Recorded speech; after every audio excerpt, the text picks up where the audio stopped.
공화당이 다음 주에 민주당에서 내놓은 투표 개혁 법안을 총력 저지할 것이다 라는 이제 보도가 나와 있는데요. 워싱턴 이그제미너에서 이런 보도를 내놓았습니다.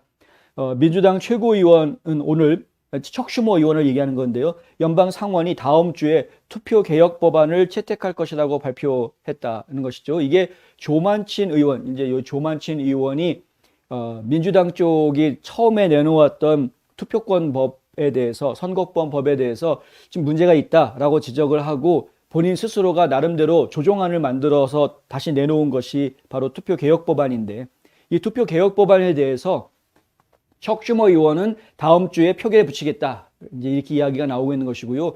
미치 매코넬 의원은 반대한다라고 이제 이야기를 해놓은 상태입니다.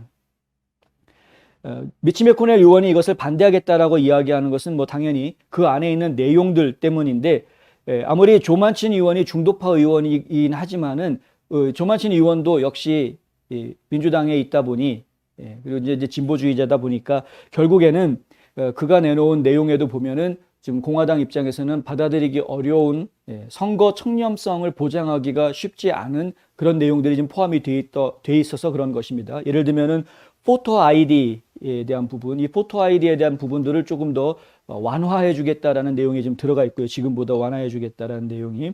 그리고 우편 투표를 계속 허용해 주겠다라는 내용도 들어가 있습니다. 사실 이거 굉장히 민감한 부분이기 때문에 우편 투표가 결국은 부정선거로 이어질 가능성이 높다라는 여론조사, 전 국민의 3명 중에서 2명은 65% 이상이 이렇게 대답을 했습니다.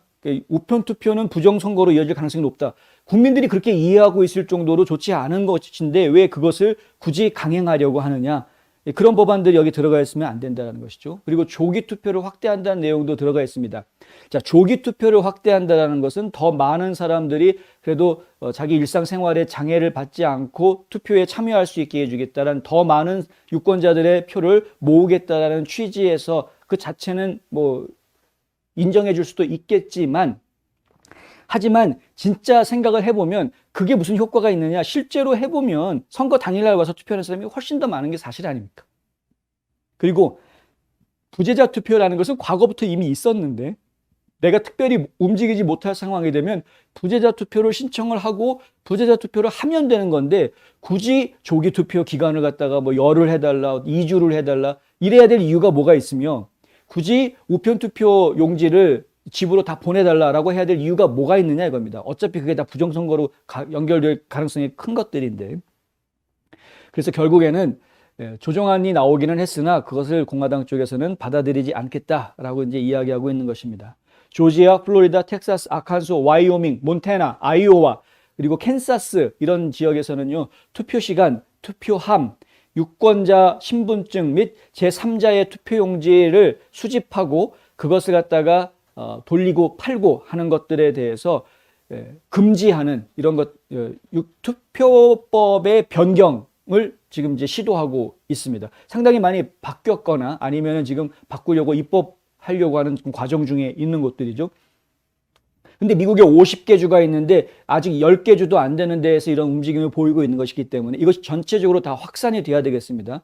50개 주 전체에서 포렌식 감사를 하자라는 캠페인이 지금 벌어지고는 있습니다만은, 현실적으로 그 캠페인이 국민들에게 깨끗한 선거, 제대로 된 안전한 선거에 대한 갈망 혹은 염원 이런 것들을 키워줄 수는 있겠지만, 하지만 그것이 실제로 50개 주에서 전부 다 포렌식 감사가 이루어지리라고 저희가 기대하지는 못하죠. 현실적으로 그게 쉽지 않을 겁니다. 뭐 시간이 조금 지나면 바로 내년 선거 또 시작해야 되는 상황이기 때문에 쉽지는 않을 것이다. 다만 이제 저희가 지금 중요하게 생각하는 것은 각 주별로 보면은 그 주에서 선거법을 운영을 하는데, 그 선거법에서 이제 기본적으로 이 부정선거가 발생할 수 있는 가능성들이 있었던 것들을 좀 없애고 제재를 좀 가해야 된다라는 거죠. 애리조나주에서 우리가 감사 결과를 보지 않았습니까? 그러면 애리조나주 감사 결과를 보면은 어떤 방식으로 이거 잘못된 투표들이 나오는데, 유권자 명단 관리에 문제가 있었다라든가,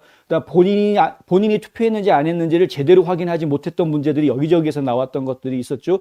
그리고 밸럿 박스 같은 데다가 우편 투표를 갖다가 넣어놨더니 그거를 가져다가 엉뚱한 데에서 며칠 동안 있다가 나중에 가져와서 도대체 이게 중간에 조작이 됐는지 안 됐는지 확인할 수도 없는, 믿을 수 없는 그런 투표용지가 돼버리는 이런 상황들, 무효 처리해야 되는데 무효 처리도 안 하고 그냥 통과시, 여러 가지 지금 문제들 저희가 보지 않았습니까? 결국에는 그런 것 기회 자체를 없애버리자. 그러니까 밸럿박스 같은 거 없애버리자 이거죠. 뭐 드라이브 스루 이런 거 하지 말자는 겁니다. 그냥 예전에 했던 대로 심플하게 하자. 작년에는 팬데믹 때문에 어쩔 수 없이 이런 것들이 진행이 됐다 치더라도 이제는 팬데믹 핑계댈 이유가 없지 않습니까? 백신도 다 맞았고 마스크 착용하고 안전거리 두면 되는 거고 다 문제가 될 것이 없는데 왜 작년에 했던 식으로 또 하려고 하느냐 이거죠. 그럴 필요가 없다라는 겁니다.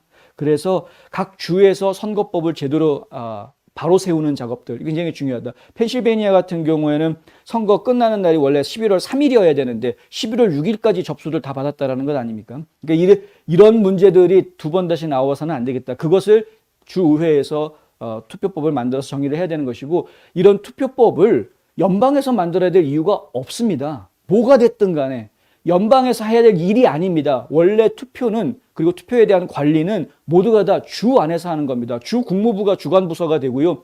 그 투표에 대한 규칙은 전부 다 주의회에서 만드는 겁니다.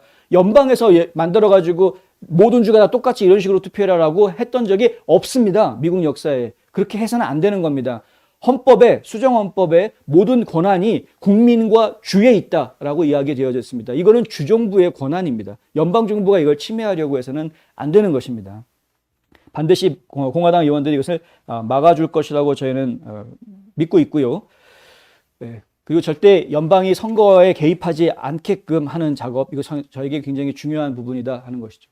한국은 이제 이게 연방에다 주다 이런 개념이 없으니까 그냥 이게 뭐 그냥 흘러가야 되는 그런 상황이 돼버렸습니다만은 지금 솔직히 굉장히 갑갑한 상황이 돼버렸습니다. 이재명 씨가 지금 후보가 됐죠. 이재명 씨라고 그러면 안 되나? 이재명 지사가 후보가 됐죠. 그런데 그 보십시오. 이제 화천대유 사건이 벌어지게 된 그 시점이 그 사건이 벌어지기 전에 이미 상당히 많은 지역에서 1차, 2차 투표가 다 이루어지지 않았습니까?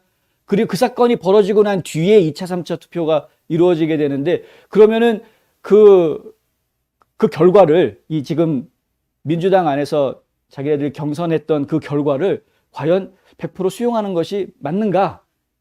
좀 사실 생각을 좀 해봐야 되는 부분이죠. 이미 1차 때 투표했던 지역에서 이미 투표했던 분들이 이거 괜히 잘못 선택한 것 같은데 라고 후회하는 분들이 없겠습니까? 그냥 이걸 그대로 내버려 둬야 되는 겁니까?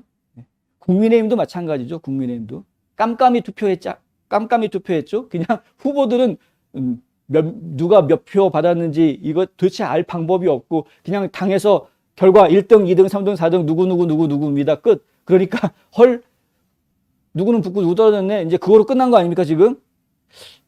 이렇게 깜깜이 하는 거 이게 말이 됩니까? 세상에 어떤 선거가 결과를 득표율 같은 것들을 정확하게 객관적으로 공개를 하지 않고 깜깜이로 합니까? 난 그것도 잘 이해가 안 되는. 미안한 얘기지만 그래서 이 두 개의 이 거대 정당들은 도대체가 믿을 수가 없다. 둘 다 지금 믿을 수가 없는 상황이다. 어제 제가 보도를 보면서 깜짝 놀랐는데 민주당 쪽에서 이제 이낙연 전 총리를 지지하는 사람들 측에서 그런 이야기가 나왔다라는 거죠. 이재명 지사가 후보가 되면 이재명 지사 안 찍고 차라리 윤석열을 찍겠다라는 사람들이 이낙연 지지자의 40%가 그랬다. 이건 뭐 역투표 하겠다라는 거 아닙니까? 대놓고 이런 게 지금 기사로 한국의 그 내노라 하는 언론사에서 이런 걸 기사로 그냥 다 국민들한테 보도를 하고 있더라고요. 저는 깜짝 놀랐습니다. 역투표 하겠다라고 지금 하고 있는. 그럼 그럼 이제 이낙연 후보 지지자가 역투표 해가지고 윤석열 씨가 당선이 되면 그러면 그 사람이 제대로 된 대통령 역할을 할 수 있게 되는 겁니까? 그러면? 이게 지금 대통령 선거입니까? 뭡니까? 저는 이해가 되지가 않더라고요. 좀 제가 한국을 떠난 지 오래돼서 이해가 안 되는 건지 아니면 한국에 계신 분들이 이해가 되시면 저를 좀 이해를 시켜주시든지 좀 도대체가 이해가 되지 않는 일이 벌어지고 있다. 국민들이 정말 깨어나야 될 것 같습니다. 그 언론들이 자꾸 이야기하고 있는 그 몇몇 사람한테만 홀딱 눈이 빠져가지고 그 사람들만 보실 게 아니라 진짜 언론에서 보여주지 않고 있는 진짜 알짜배기 후보들을 좀 보셔야 될 것 같습니다. 진짜 알짜배기 후보들은 언론에 제대로 나타나지가 않더라고요. 예, 제가 괜히 한국 떠난 지 오래됐으면서 한국 얘기 주제넘게 한 것 같아서 좀 죄송하고요. 하여튼 미국 상황, 한국 상황 이렇게 보면서 오버랩 되는 것도 많고 약간 차이가 나는 부분들도 분명히 있긴 합니다만은 갑갑해서 한 말씀 드려봤습니다.